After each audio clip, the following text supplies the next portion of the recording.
સુરતના ઉધના વિજયનગર પાસે બાળકીની છેડતી કરતા રોમિયોની મહિલાઓએ ધોલાઈ કરી નાખી હોવાની ઘટના પ્રકાશમાં આવી છે।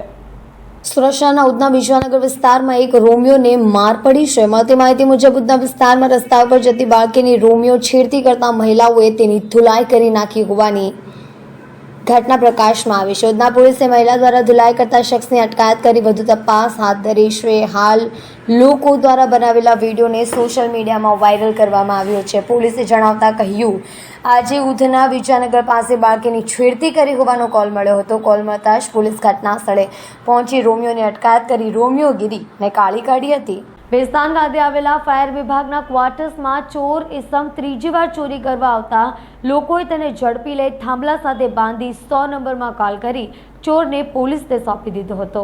સુરતના ભેસ્તાન વિસ્તારમાં આવેલા ફાયર વિભાગના ક્વાર્ટર્સમાં એક તસ્કર ચોરી કરતા ઝડપાઈ ગયો હતો। આ તસ્કર ત્રીજી વાર ચોરી કરવા આવ્યો હતો અને ઝડપાઈ જતા તેને થાંભલા સાથે બાંધી દીધો હતો। લોકોએ 100 નંબરમાં કોલ કરી ચોરને પોલીસને સોંપી દીધો હતો। મળતી માહિતી પ્રમાણે ભેસ્તાન વિસ્તારમાં ફાયર સ્ટેશન આવેલું છે, જ્યાં બાજુમાં જ ફાયર વિભાગના ક્વાર્ટર્સ આવેલા છે। થોડાક દિવસથી ચોરીઓના બનાવ સામે આવી રહ્યા હતા। દરમિયાન ગતરોજ એક ચોરી કરવા આવેલો ચોર ઘૂસ્યો હતો અને ત્યારબાદ ફાયરના અલગ અલગ રહેતા ઇક્વિપમેન્ટ ચોરી કરીને ભાગવાનો પ્રયાસ કરી રહ્યો હતો। દરમિયાન તેને લોકો દ્વારા પકડી પાડવામાં આવ્યો હતો અને થાંભલા સાથે દોરીથી બાંધી દેવામાં આવ્યો હતો। ફાયર વિભાગ પાસેથી મળતી માહિતી પ્રમાણે આ ચોર અગાઉ 2 વાર ચોરી કરી ચૂક્યો છે અને આ ત્રીજી વાર ચોરી કરવા આવતા ઝડપાઈ ગયો છે। લોકોએ તેને માર મારીને થાંભલા સાથે બાંધી દીધો હતો। ત્યારબાદ ફાયર અધિકારી સામે તેને લઈ જવામાં આવ્યો હતો અને ત્યારબાદ 100 નંબરમાં કોલ કરી ભેસ્તાન પોલીસને આરોપીને સોંપી દેવામાં આવ્યો હતો। ચોર ઇજાગ્રસ્ત હાલતમાં હોવાથી પોલીસ દ્વારા આ ચોરને સિવિલ હોસ્પિટલમાં સારવાર અર્થે પણ ખસેડવામાં આવ્યો હતો। સુરતની લાલગેટ પોલીસે 12 લાખથી વધુના એમડી સાથે 3ને પકડી પાડ્યા છે। હોડી બંગલા પાસે ભજીયાની લારીની આડમાં છૂટક એમડીનું વેચાણ કરતો હતો। લાલગેટ પોલીસની હાથમાંથી વધુ એક વખત એમડી ડ્રગ્સ પકડાયું છે। રાંદેર બાદ લાલગેટ વિસ્તારમાં સૌથી વધુ એમડીના પેડલરો છે। લાલગેટ પોલીસે આજે વધુ 3 પેડલરોને 12,57,000ના ડ્રગ્સ સાથે પકડી પાડ્યા હતા। થોડા દિવસ પહેલા રામપુરા ખાતેથી એસઓજીએ એમડીનો મોટો જથ્થો પકડી પાડ્યો હતો। આ જથ્થા બાદ એસઓજીને એમડી ડ્રગ્સનું મોટું નેટવર્ક મળી આવ્યું હતું। પોલીસે તબક્કાવાર એમડી ડ્રગ્સના પેડલરો સહિતના આરોપીઓની ધરપકડ કરી હતી। રાંદેર બાદ લાલગેટ પોલીસની હદમાં આવતા રાણી તળાવ, રામપુરા, સૈયદપુરા સહિતના વિસ્તારના યુવાનો એમડી વેચી રહ્યા છે। લાલગેટ પોલીસને બાતમી મળી હતી તેમના હદ વિસ્તારમાં એમડી ડ્રગ્સનું છૂટક વેચાણ થઈ રહ્યું છે, જે બાતમીને આધારે લાલગેટ પોલીસે દરોડા પાડી 3 આરોપીઓને પકડવામાં સફળતા મેળવી હતી। લાલગેટ પોલીસે ત્રણેય પાસેથી 12.57 લાખ જેટલું ડ્રગ્સ કબજે કર્યું હોવાનું જાણવા મળી રહ્યું છે। આપ લોગ જાણો છો તેમ સુરત શહેરમાં no drugs in Surat city એક અભિયાન ચાલી રહ્યું છે। આ અભિયાનમાં મહેરબાન પોલીસ કમિશનર શ્રી તમામ અધિકારીઓ સાથે અવારનવાર સંકલનમાં રહીને કામગીરી કરાવતા હોય છે। રાજ્ય કક્ષાના ગૃહમંત્રી શ્રી પણ આ અભિયાનની અંદર અંગત રસ લઈને કામગીરી કરાવતા હોય છે। તો આ જ અભિયાનના ભાગરૂપે અમારા લાલગેટ પોલીસ સ્ટેશન વિસ્તારની અંદર બાતમીના આધારે ગઈકાલે એક કેસ રજીસ્ટર કરવામાં આવેલો છે, જેમાં અમારા લાલગેટ પોલીસ સ્ટેશનના police inspector Shri NM Chaudhary અને સર્વેલન્સના સ્ટાફ હેડ કોન્સ્ટેબલ દિલુભાને એક અંગત માહિતી મળેલી હતી કે હોડી બંગલા પાસે રાજકમલની બેકરીની ગલીની અંદર એક ભજીયાની લારી ઉપર 3 ઈસમો NDPS એમડીનું વેચાણ કરે છે।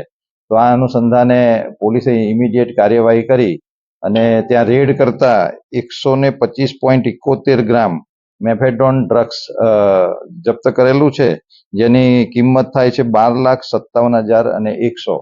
આ એની સાથે કુલ 4 મોબાઈલ અને એક ડિજિટલ વજન કાંટો અને પ્લાસ્ટિક ભરવાની 85 જેટલી બેગ મળી કુલ 13,32,200 રૂપિયાનો મુદ્દામાલ જપ્ત કરી 3 આરોપીઓની અટક કરવામાં આવેલી છે અને અટક કર્યા પછી એની આગળની કાર્યવાહી રિમાન્ડને મેળવવાની કાર્યવાહી કરવામાં આવશે। આ લોકો મુદ્દામાલ ક્યાંથી લાવ્યા હતા અને કોણ કોણ એના ગ્રાહકો હતા, આ બધી વિગતોની ઊંડાણપૂર્વક તપાસ કરવામાં આવશે। આરોપીની અંદર એક મોઇનુદ્દીન સલાઉદ્દીન અંસારી, જે સૈયદપુરા લાલગેટનો રહેવાસી છે, રાશિદ જમાલ ઉર્ફે બનારસી ઉસ્માન ગની અંસારી જે ફૂલવાડી ભરી માતા વિસ્તારનો રહેવાસી છે, મોહમ્મદ જાફર મોહમ્મદ સિદ્દીકી ગોડિલ જે અડાજણ પાટિયા રાંદેરનો રહેવાસી છે. ત્રણેયને અટક કરવામાં આવીને આગળની કાર્યવાહી લાલગેટ પોલીસ સ્ટેશન કરી રહી છે. સુરત શહેરમાં ચૂંટાયેલ પદાધિકારી મૂંઝવણમાં મુકાયા છે. ભાજપના કોર્પોરેટર નરેન્દ્ર પાંડવે કતારગામ ઝોનના ભ્રષ્ટ અધિકારીઓને સસ્પેન્ડ કરવા કમિશનર સમક્ષ માંગ કરી છે. ભાજપના કોર્પોરેટર નરેન્દ્ર પાંડવે કતારગામ ઝોનના ભ્રષ્ટ અધિકારીઓને સસ્પેન્ડ કરવા કમિશનર સમક્ષ માંગ કરતા સુરત શહેરમાં ચૂંટાયેલા પદાધિકારી મૂંઝવણમાં મુકાયા છે. અધિકારીઓ સામે અનેકવાર રજૂઆત કરવા છતાં કોઈ કાર્યવાહી નહીં કરતા ભાજપના કોર્પોરેટર નરેન્દ્ર પાંડવની કમિશનર સમક્ષ માંગ કરી છે. અધિકારીઓની ફરિયાદને લઈને નરેન્દ્ર પાંડવ પાલિકા કમિશનર ઓફિસ પહોંચ્યા હતા અને પાલિકા કમિશનરને પુરાવા સાથે રજૂઆત કરી હતી. કતારગામ ઝોનમાં ગેરકાયદે બાંધકામનો રાફડો હોવાની ફરિયાદ કરી હતી. વધુ તેમણે કહ્યું, અધિકારીઓ લાંચ લઈ બાંધકામો કરાવે છે, બાંધકામના અધિકારીઓ મલાઈ ખાય છે તેવો આરોપ લગાવ્યો હતો. અધિકારીઓ સામે કોઈ કાર્યવાહી નહીં થાય તો હું એસીબીમાં ફરિયાદ કરીશ તેમ ઉમેર્યું હતું. જી, આપનું નામ ડેઝિગ્નેશન? મારું નામ નરેન્દ્ર પાંડવ, વોર્ડ નંબર 7ના કોર્પોરેટર અને લાઇટ એન્ડ ફાયરના વાઇસ ચેરમેન છું હાલમાં. શું ફરિયાદ લઈને આવ્યા, શું આક્ષેપો? મને અરજદાર તરીકે અરજી આવેલી હતી. એમાં મારા કતારગામ ઝોનમાં 50 થી 70 બાંધકામ હતા, ગેરકાયદેસર બાંધકામ. અને એમાં રજૂઆત એવી હતી કે અત્યારે 50 થી 70 ગેરકાયદેસર બાંધકામ થઈ રહ્યા છે. જે બાંધકામ પૂર્ણ થઈ જાય પછી જૂની તારીખમાં આકારણી કરી અને એની ઇમ્પેક્ટ ફી સાથે સેટિંગ કરી અને લાખોનું ઉથલ પાટલ કરી એનું કાયદેસર કરી રહે છે એવું મને જાણવા મળેલ છે. જેથી મેં આજે કમિશનર સાહેબને રજૂઆત કરવા આવ્યો છું અને કમિશનર સાહેબ એની ઉપર પગલાં લેશે એવી મને વિશ્વાસ છે. કઈ રીતના આક્ષેપો, કઈ રીતના અધિકારીઓ સામે આક્ષેપ તમારા? મારી સાથે જે અરજદારે જે અરજી આપી છે તેમાં બધા 50 થી 70 છે, નામ સહિતના છે. જુનિયર ઇજનેર જિજ્ઞેશ પટેલ છે, શરદ ઝાલાવડિયા છે, આદિત્ય ગાંધી છે, જય નારોડિયા છે અને કમિશનર સાહેબનો બી લેટર છે એમાં કે જે કોઈ ગેરકાયદેસર બાંધકામ થતું હોય તેના ઉચ્ચ અધિકારી પગલાં લઈ શકે. તો શું કામ ઉચ્ચ અધિકારી પગલાં નથી લેતા? જેથી મને સંતોષ ના થયો એટલે કમિશનર સાહેબ પાસે આવ્યો છું અને એમને રજૂઆત કરી છે. શું છે મિલીભગત, શું હોય છે? મિલીભગતમાં તો કેવું છે કે 3-3 માળના પ્લાન પાસ હોય અને 6-6 માળ 7-7 માળના જો ગેરકાયદેસર બાંધકામ થતા હોય તો એ તો વ્યાજબી નથી ને. કમિશનર સાહેબને મેં એ પણ કીધું કે બેન એક કામ કરો, આપણે પ્લાન પાસ કરવાની કોઈ જરૂર નથી. જેને ગેરકાયદેસર કરવું છે બધાને કરવા દો નહીં. આપ જો જેટલા પ્લાન પાસ થઈ એમને સીલ માર્યા છે, અનલીગલી એને કોઈને સીલ માર્યા નથી.